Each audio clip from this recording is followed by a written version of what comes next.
What's up, guys? Coach Gaglione here. This is another edition of the Powerlifting with the People podcast. I'm your host, Coach Gaglione, and this is a Gags Goals update. There's been a lot on my mind. Um, I've been involved with powerlifting since 2006, entering my 20th year as a competitor. Um, Man, it's been a whirlwind. So, back in 2006, I started as a 198-pound lifter in the WNPF, and prior to that, I was as heavy as 275 pounds, pretty close to the weight I am now, which we'll get into in a second. And ballooned all the way up to 340, went back down to 285, ballooned all the way up to 335, hit a 900-pound squat in competition, hit a 1,000-pound squat in training. Um, and then I decided that I was going to be kind of done as a heavyweight powerlifter, at least for now. And then I went on a weight loss journey.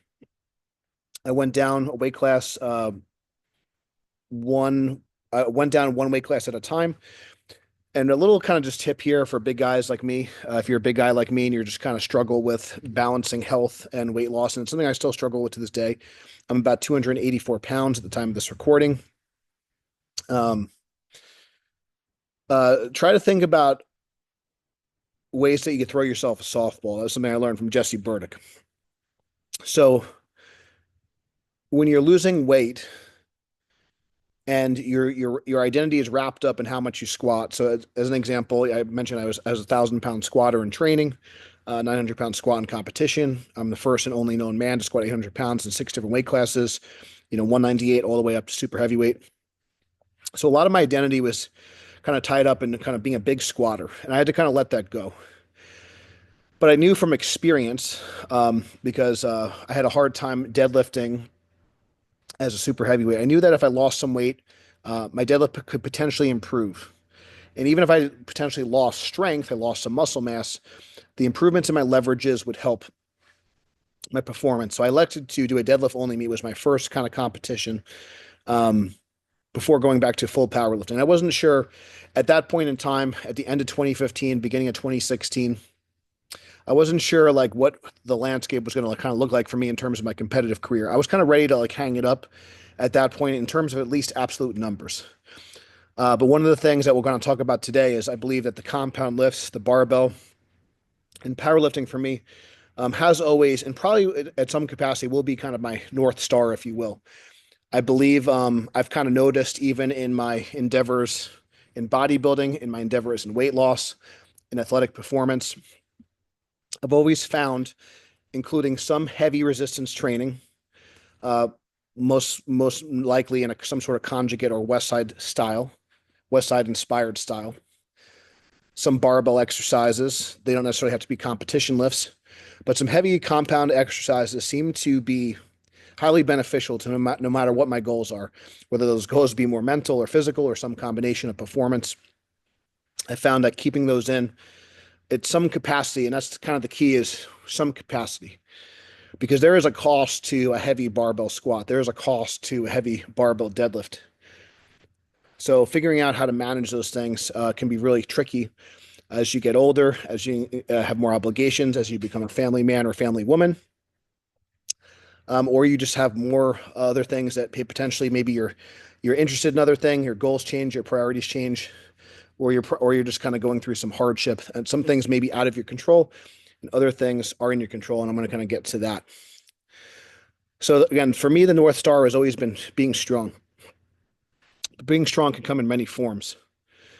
Um, and I don't know if it's necessarily about being well-rounded, but being kind of strong in some key areas without kind of sacrificing. And again, I talked about 1,000-pound squat can be very costly on your health, costly on your joints, costly on the time it takes. And everyone's kind of different with how much bandwidth they have, and what they're able to do, and like what they need in order to kind of get to that next level. I'm pretty average in athletics. I wouldn't say I'm average in terms of strength genetics. I had some records at my old high school. Listen, I totaled over 1,000 pounds my first meet. It's nothing earth shattering, but there are some men that never achieve 1,000-pound total. Now, that being said, I think that if under most circumstances and most body weights, I think if most men had a good coach, They put in 10 hard years of lifting, good diet, had good programming, fatigue management. There's a lot of asterisks and ifs there, right? But I think that most men can achieve 1,000 pound total if they put in 10 years of work. So that being said, as a 200 pound man at the time, I had a decent starting point, you know. Um, but there are a lot of mutants out there that might do, 1,500 pounds, 1,800 pounds their first meet. Larry Williams is an example where when he first came to us at 19 years old, he was, at around like an 18, 1,900 pound total. But I helped take him, our team helped take him, our programming helped take him. The work that he put in helped take him from a 1,900 pound total, very, very close to a 2,400 pound raw total. And honestly, without too much gain in body weight, which a lot of people don't realize. Now, we did some weight cuts, we did some different things. His body weight certainly fluctuated, but I would say at 19 years old, he was walking around at 255. So he put on like 30 pounds of body weight over the years to put hundreds and hundreds of pounds, close to around 400 pounds on his total for only a 30-pound body weight gain. So that's pretty impressive. That's something that's often not talked about.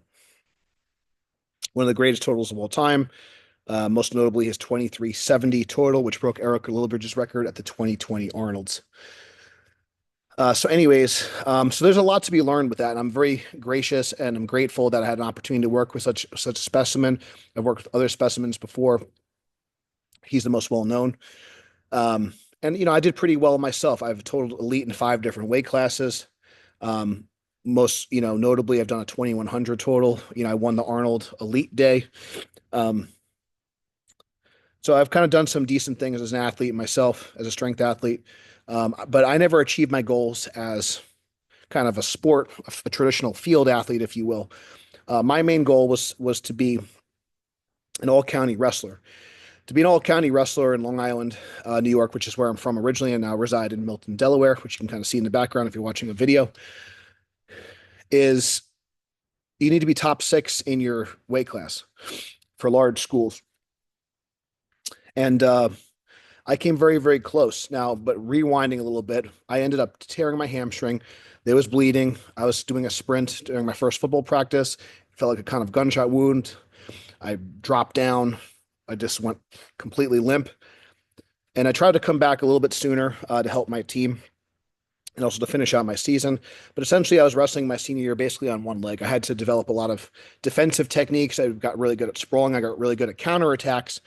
But the issue became is when people kind of knew if they had a good scouting report on me, they knew I didn't really have much in terms of offense. Very good counterattack wrestler, a very good defensive wrestler, but I was very limited offensively. And unfortunately, if you know that, and if someone's good on the ground, they can kind of play a little bit of the waiting game. And if they're good on top, so I ended up losing in double overtime. I also got concussed, which was undiagnosed at the time, but I got illegally slammed on my head. And I was always still taught, even though I was a defensive wrestler, I was still taught to push the pace, be aggressive. And even throughout my life, I've noticed that sometimes that speed, that aggression, sometimes would get me into trouble, whether it be, kind of relationships, business ventures. I would want things done in a certain speed. Maybe it was where I grew up in Long Island and what my upbringing was. And that kind of came back to haunt me. So one of the things that I'm really trying to do now is not necessarily doing things slowly, but doing things more methodically, doing things at an appropriate speed and doing things at a more sustainable speed. I've noticed with myself when I've tried to gain weight, when I've tried to push for certain strength numbers, I tend to not have enough kind of transition time in between.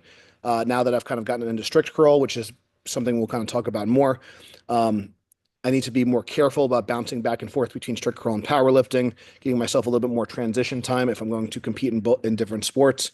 And just having more periods of time is like more of a true off season.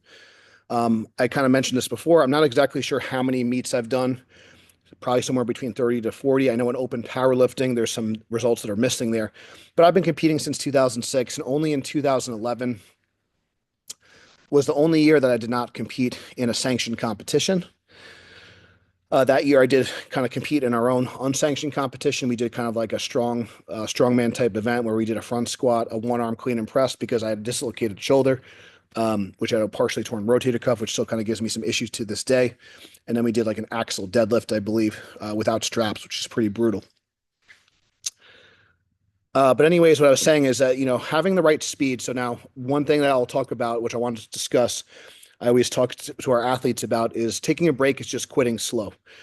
So I encourage people, um, rather than kind of stopping an activity that's beneficial to you completely, that you just adjust your pacing, adjusting your speed. And I think that's honestly where I'm kind of trying to hone in the best I can as a coach, as an athlete, as a family man, as a content creator, is teaching people how to kind of stay in their lane and kind of adjust their speed and kind of it could be really challenging nowadays. I don't know in terms of like mental health and things like that. You're always comparing people to others.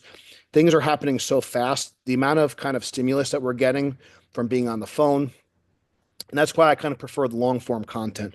And I think I'm going to be even if the production is not as good, I'm going to be leaning into more longer form YouTube, longer form podcasts because I believe that's going to impact more people, more beneficial. I'm still going to do the short form stuff, but I'm not going to worry about it being sensational. I'm still going to try to be educating. I'm still going to try to be entertaining and inspirational. One of the things, this is going to, I think, can be one of my new mantras moving forward. I'm a coach first, I'm a competitor second, and I'm a content creator third. And ultimately, all these things under this umbrella of I want to be an educator. I am an educator to the community. I'm a teacher. I have a master's in education. I taught, elementary school, middle school, high school wrestling for many years. I did some football, did strength and conditioning for many years. That's kind of how I got my start. And really, kind of 2011, 2012 was really where I got my start kind of coaching powerlifting specifically. A lot of those wrestlers started to graduate, and I suggested, hey, why don't you do this meet with me? And that's essentially what I did. I needed a competitive outlet. I didn't think I was kind of good at, quote unquote, good enough to wrestle in college. And I kind of was very hungry for knowledge at the time. I never wanted any athlete, any wrestler to kind of deal with the injuries, the heartache, the hardship that I went through. I put in so much time and effort. I went to morning wrestling. I went to camps. I got up before school to wrestle and train. I would say after school to wrestle and train. I trained in season. I trained out of season. Now, were there some things? Did I put effort potentially in the wrong areas? Potentially. Could have I done maybe some more endurance training, some more potentially? I think I did a decent amount of skill training. I probably could have done more skill training closer to the season.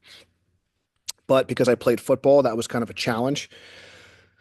So could have I specialized a little earlier? Potentially. My football coach was also my wrestling coach. So it was kind of like a weird, dynamic there where sometimes I don't know how that would have went, but those were the kind of the choices I made. I didn't really have someone kind of guiding me at the time. And obviously, like if your football coach is the wrestling coach, they're going to be a little bit biased. They're going to want you to do both, of course. Now, that being said, I think if you are a good athlete, but again, I wasn't the most athletic. So again, if I really wanted to specialize in wrestling, I probably maybe should have at a certain point, maybe in my junior or senior year potentially. But I do think it was good to have some other skills because I wasn't as gifted as some of the other people. So to have more skills in terms of running, jumping, change of direction, reaction time that you kind of get with football. But also, as my body weight dropped, I became worse and worse as a lineman, unfortunately. So as I got healthier, my performance went down. And that was actually kind of the first thing. And even when it came to wrestling, in my opinion, when it comes to high school heavyweights, even though I was shorter, I was the talent, the amount of people participating in that weight class is a lot less. The amount of athletes, the amount of good athletes that weigh 275 is going to be limited. So I actually kind of ended up hurting myself as I improved my health. So I kind of had like a negative feedback loop, unfortunately, in high school. And I think that kind of perpetuated itself into powerlifting because the information at the time was kind of more of like a seafood diet, get as big as possible, mass moves mass, Oreo challenges, J.M. Blake. I watched a lot of West Side Barbell VHS tapes. J.M. Blakely's diet was very popular, where you would have, breakfast sandwiches in the morning, um, fast food for lunch, Chinese food for dinner, or like a pizza with olive oil for dinner. Now, I didn't necessarily go that extreme, but I basically kind of just ate what I wanted. And we did a lot of sushi buffets. That was probably still the healthiest thing we did. We did a lot of sushi buffets. Myself and one of my old training partners, Dominici, who went on to be one of the first and only known men to squat 900 pounds in just knee sleeves. So, and Dom was a specimen. All his brothers were pretty amazing athletes in their own right. I had the privilege of working with a lot of them to help improve their wrestling prowess, especially their younger kids. But Dom was a great training partner for many years. He had a 2,000 pound raw total under our tutelage, and then eventually he went on to do his own thing and work with some other coaches, but did really well. And yeah, he did amazing. Dom had a home. I still believe he might have the home run record in a single season at our old high school. The last time I checked, I'm not positive. And then I remember his first at bat was a home run. So he's very physically talented, very powerful, and he certainly was a good example of if you have a good athletic ability, how that can kind of transfer to maximal strength. And I had a very poor vertical jump. My vertical jump was always less than 20 inches, which, if you're not familiar with vertical jump, that's not very good. A lot of NFL athletes and stuff are kind of north of like 30 inches. So mine was less than 20 inches. And there's some argument to be had, but it's pretty widely accepted that some of those qualities are mostly kind of God given, so to speak. And so you can certainly maintain the power that you have, but it's very power and speed and athletic ability. It's very hard to develop after a certain age. So a lot of those qualities need to be developed earlier on, and also depend a lot on your parents. But things that are in your control, your diet, um, your habits, the amount of time and effort you put into skill training, your mental training. So one of the things that kind of was really been an issue for the last number of years, um, as I've gotten more responsibility, I only have so much bandwidth to kind of give. So this has been something that's been really challenging of late, trying to kind of manage multiple locations, multiple groups of people, not just members, but also people that help out at our events, other people's events, being mindful of other meet directors, and some are nicer to work with than others. And powerlifting is extremely fractured. So it's been really challenging for me to put the time and effort for me to be a good family man, be a good husband, be a good father, be a good role model, manage our team in New York while still building up our team and groups in Delaware, and still being also kind of cognizant of when we run events, how that's affecting other groups in the area. I know a lot of other meet directors do not give a flying F about what other federations are doing. And even, right now, and this is not to kind of poo-poo any one other federation, but I'll just say it like how it is. Unfortunately, I think a lot of the popular federations are kind of hurting the local gyms. They're hurting the local meets. They're hurting the local competitors. We're getting too wrapped up with the top people. A lot of these quote unquote national meets are kind of taken away from local powerlifting. A lot of these meet directors are not working together with each other. A lot of these federation presidents are not working with each other. A lot of these meet directors are not communicating. And I think we actually have too many meets. We have too many federations, and it's coming to a head. And I hope that, Strict Curl can maybe get their, stuff together and kind of work together a little bit more. I think 100% Raw has the best tested Strict Curl there is, and they're doing a great job. And the communication has been good with those guys. On the untested side of Strict Curl, we're kind of starting up our divisions in RPS. And there's some other kind of, 365 Strong. I had a really good experience with them. Really nice people. They're mostly kind of Southern, but anyways, I digress. So one of the things that I kind of abandoned certain healthy habits with myself. I abandoned tracking my weight the last few months. I abandoned taking inventory of my steps and inventory of my food, and I put on about 20 pounds. I even saw 290 plus for a couple of weigh-ins, and that is completely unacceptable.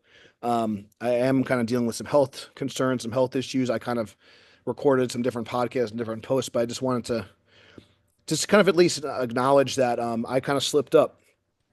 And I always pride myself in leading by example, and I haven't been doing right by my health. So in terms of the content that I am going to produce moving forward, in terms of the message that I'm going to send, I want to be very clear that as much as I do love the ultra competitive stuff, as much as I do, I had a lot of fun, and I have the ability and the capability of helping produce national records, all time records. I don't think that's really what the industry needs. I don't think that's what a lot of our communities need. I think people kind of get ahead of themselves, and I think the other thing is that a lot of people aren't. Unfortunately, a lot of these coaches that are a lot of people call themselves coaches, but they're really online programmers. They're not really concerned with what's going to happen 10 years down the line, 20 years down the line. And I don't want to like kind of knock anyone's dream. But again, as someone who squatted, I've had 1,000 pounds on my back. I've helped people break all-time records. You have to really ask yourself, is the juice going to be worth the squeeze? And then again, it's one of those things where as a coach, I am happy that I am fortunate. I am grateful that I got up to 340 pounds. I'm grateful that I've had 1,000 pounds on my back. I'm grateful that I've helped some athletes break all-time world records on several occasions. I am grateful that I've helped over 100 lifters get nationally ranked. But I think for most people, we want to really kind of zoom back, take a step back, think about how this is going to affect your future kids, your future family, what's going to happen during a busy season of life, what's your exit strategy, how do you know when you're done? Um, how's this? Is this going to be worth it if your body is like completely ruined in 10 years? So I think as coaches, we need to think a little bit more about risk management. And I know it's like so like not fun. It's not going to sell and it's not going to be great for marketing, but and I think you still can do things at a high level. I think that you could potentially maybe do 80% of what you want to do, 80% of, maybe your ultimate goal. Like, would I love to total 2,200 pounds plus? I'm pretty confident that I could do it. But I think, again, what would that cost me? What would that cost me in terms of my personal relationships, my family, my businesses, our communities? I don't know if it's going to be worth it at this point. I'm pretty happy with what I'm done. And the issue with being complacent and being happy with what I've done is I've starting to get soft. I think it's always important to have a challenge, but I think that the hard thing is having an appropriate challenge for your stage of development in your life, and also having an appropriate challenge for an appropriate time frame. A lot of us overestimate what we can do in the short term, and we underestimate what we can do in the long term. I tell the story all the time. I went from like a 1,700 pound total to like a 1,925 pound total very quickly. I had like close to like a 200 pound PR in my total. And part of that was learning from Donnie Thompson. Part of that was getting like, it was more like mental. But anyways, I made like a 200 pound jump in my total, and then I kind of stagnated, and I was chasing 2,000 pounds, chasing 2,000 pounds, chasing 2,000 pounds. And I think it took like, I don't have the numbers in front of me, but it took me like, I think I was like from 2013, I believe was my first 1,900 pound total. And I think it was like 2021 was my first 2,000 pound total. If I had just went from like 1,700, 1,750, 1,800, if I just took smaller increments and I was more, because I had to like relearn my squat technique. I had to learn to get deeper because as I started to get stronger, the judging started to get stricter. And I would even actually argue some of the gear judging has gotten looser again. But so I didn't conquer those weights. I wasn't kind of ready to, I kind of had like I had a really good meet. I had like an 850 squat. Scott Mendelson was judging me at the time, former all-time record holder in raw and equipped. And I got a little bit too cocky, and then I kind of started to abandon. I think shortly after, I probably stopped working with Jesse Burdick and started kind of doing my own thing. And yeah, you get kind of greedy, and then like kind of the raw era happened, and I kind of dabbled in that, and I kind of slowed down my progress more. And then I had to get healthy. So and then it took me, and then eventually some of my best performances have been within the last few years. But the issue is now that I'm kind of more knowledgeable and I'm a better competitor, I'm a better athlete, I have a lot of mileage on me, almost 20 years of competing at this point. So I need to be a lot more careful. So one of the things that I'm going to be doing, I'm not saying that powerlifting again is always going to be my North Star, but in terms of being ultra competitive, I think my challenges, I think that like how I'm going to challenge myself, how I'm going to scratch the itch, and how I'm going to kind of continue to keep my identity as a competitor, more than likely is going to be strict curl for the foreseeable future. It's a lot less spinal loading. I'm much newer in it. I'm less proficient in the technique. So it's a little bit more of low hanging fruit type situation where I believe I can kind of get improvements there. And just like with deadlifting, having a smaller belly, having a smaller stomach, having a smaller waist, it's more advantageous. As after you're like once you're like 200 pounds, it doesn't it really kind of it's a pretty hard asymptote in terms of like point and diminishing return for strict curl. You see a lot of body weight people at the highest level. You see a lot of body weight curlers that are kind of under 200 pounds, like 181 and lower. And then once you get past 200 pounds, you see it's very, very rare, almost non-existent to see a body weight curl that's someone above 205 pounds, 210 pounds, 215 pounds. There are people that could do it. And then like you don't even see it, even like, there's like a handful of guys in the world, tested, untested that can curl over 220. And then again, 200 is still very rare air no matter what your weight class. So, um, and I haven't really been able to kind of bend. My shoulders have been kind of taking a lot of a beating. I don't really want to get surgeries or anything. So, competitive benching is really just not in the cards for me right now. I would like to kind of dabble in some single ply lifting. I would like to kind of do some more, maybe some single lift events. I think single lift events are underrated. So I do think that you need a challenge. I do think, but at a certain point, I think we need to get less romantic about absolute PRs. I think we need to get less romantic about, and then potentially having a little bit more guide rails. So the older we get, so the greater our biological age, and the greater our training age and our competitive training age, I think we need to have tighter and tighter guardrails for like what we deem as acceptable in terms of workload, in terms of intensity, in terms of frequency of competition, in terms of the level of competition. So for me to go, and it's still pretty, it's just different, but like for me to like go for like an absolute PR of like 2,200 pounds on a total versus me go for like a 5 pound PR on a strict curl, going for a 5 pound PR on a strict curl is going to cost me a lot less than going for a 2,200 pound total. Both are going to be very challenging. Both are going to be fulfilling. And that's kind of like the next thing. I think that's important. Like one of the things that I want to just kind of, bring home. I kind of got sucked into like this raw movement for a little bit. It's not really something I ever cared about. It's not something I was really interested in. Sure, it's cool, but at the end of the day, I was inspired by Westside Barbell. I was inspired by Louis Simmons. How did those guys compete? They competed with gear. How was powerlifting back in the 2000s? You had people like Chuck Vogelpohl. You had people like that was squatting 1,000 pounds at 220. Those were the guys that I looked up to. That's how I kind of were brought into it. Raw was simply a means to an end. Raw was just to give you a foundation. It was more general training. And then you were going to do quote unquote real powerlifting, which was lift the most weight by any means necessary. That's what didn't matter about weight classes. Didn't matter. There was no such thing as dots. Sure, like Wilks was a thing for like, some different awards, but people just wanted to see how much you could lift. And even nowadays, people are starting to do elbow. You're seeing this on these Instagram lifters. They're putting, and this is something I've kind of struggled with. People are doing, elbow wraps on their bench. There's no like records for that. There's no contest for that.